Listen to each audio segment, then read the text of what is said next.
A quick note before I jump in. I had to step away for a couple of weeks to handle some personal family matters. And I do appreciate your patience during that time. And I'm certainly glad to be back at the desk here working.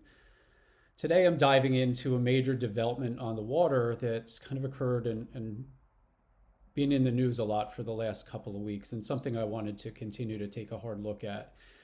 Earlier this month, photos emerged showing something on a routine flight over the Gulf of Finland that made me, and I think others that watch these kinds of things, naval developments and strategy, really kind of collectively sit up in our chairs. Perched right on the bridge wings of a 900-foot commercial gas carrier that's owned by Gazprom were sandbag defensive positions. Seeing merchant mariners or private security personnel standing guard on a commercial deck feels like a throwback almost to maybe the Second World War.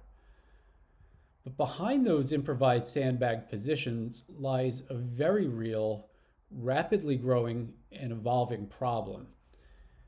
Commercial merchant shipping is getting dragged directly into an active conflict.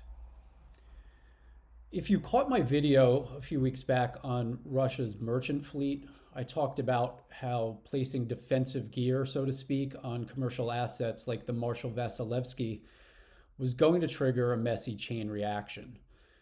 At the time, putting defensive positions on bridge wings looked like kind of a quick workaround to keep Ukrainian sea drones from hitting critical energy carriers.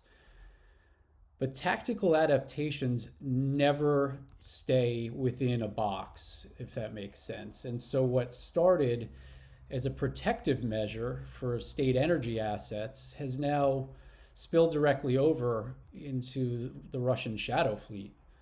The hundreds of unflagged, aging tankers quietly moving crude oil and other products to keep Moscow's war chest filled. For a long time, tracking the shadow fleet was kind of an accounting exercise. Ships turned off location transponders, spoofed data, faked positioning data, and pulled off dark ship-to-ship transfers.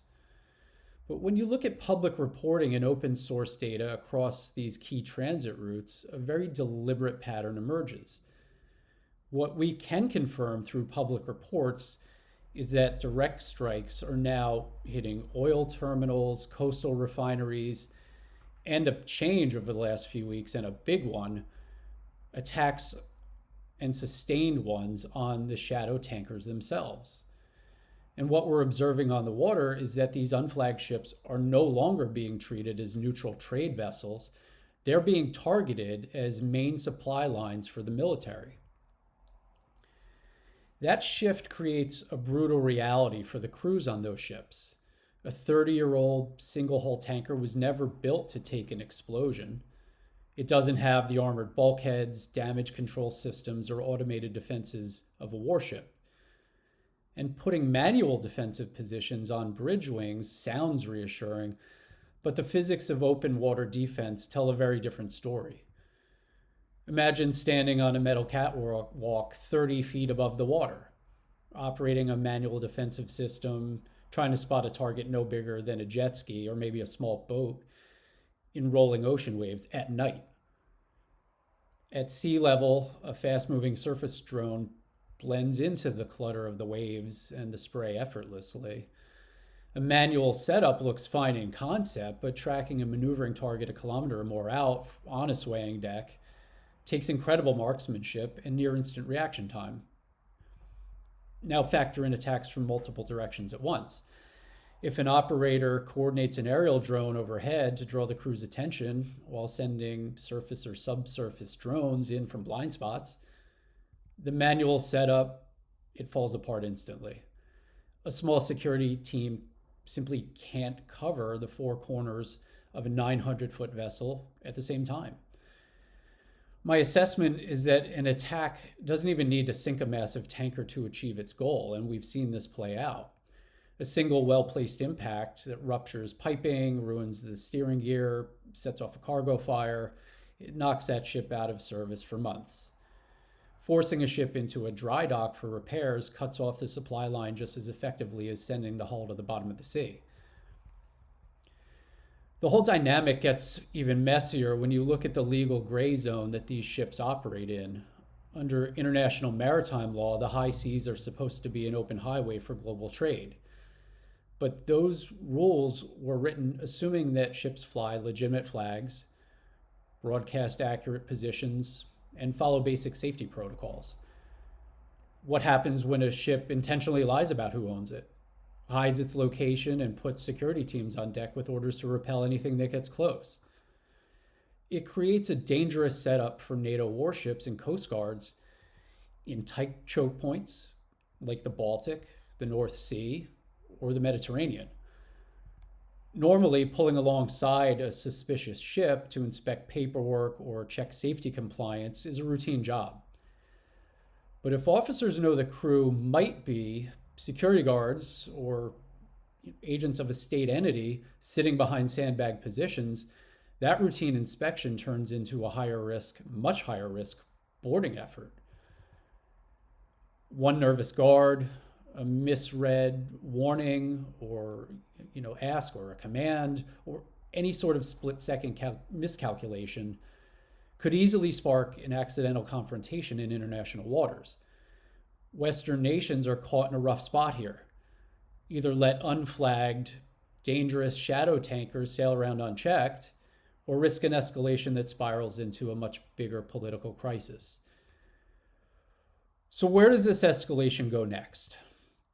Shadow warfare doesn't just stop, it naturally adapts. As manual defenses prove to be flimsy and a very flimsy answer to evolving drone tactics, operators will look for the next upgrade. We're already edging toward a point where manual setups give way to automated, self-contained systems. And it takes very little imagination to picture small, automated, remote defensive stations mounted inside, say, a standard shipping container. Drop one of those containers onto a commercial deck among the cargo, and suddenly you have a hidden, automated defensive position. And once these systems are hidden inside standard cargo containers, every merchant ship on the ocean becomes a target of suspicion. And it permanently blurs the lines between civilian trade and potential military targets. What remains unknown right now is how far commercial insurance companies, port officials, and nations themselves will allow this to go on before banning the vessels from their waters entirely. Ultimately, this does go beyond a daily oil supply or energy market fluctuation. It's about how quickly the best and basic practices of global shipping are changing right before our eyes. The high seas aren't a quiet backdrop anymore for commercial shipping. They've turned into an active arena where low-cost, uncrewed systems can hold massive supply lines and economic turmoil at risk. And that's not necessarily a future problem. This is something that can be evolving right now, and we're starting to see that. If automated systems hidden in shipping containers become the standard for shadow fleets, how should NATO and the regional coast guards respond and adapt their boarding practices without triggering a wider conflict? Let me know your thoughts in the comments below. I read all of them. I have more on Substack too, and an expanded piece that went up. So I'll look for you over there as well. Look forward to hearing your thoughts. Thank you for watching, and I will see you in the next one.